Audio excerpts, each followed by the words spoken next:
ba nakatanggap ko na bigyan ng kahihiyan?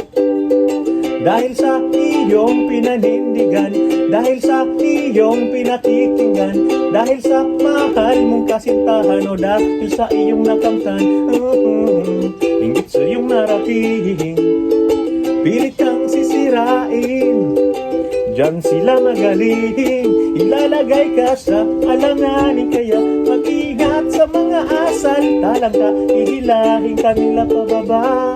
Namamato pag ika'y itik sa bunga, itik sa bunga.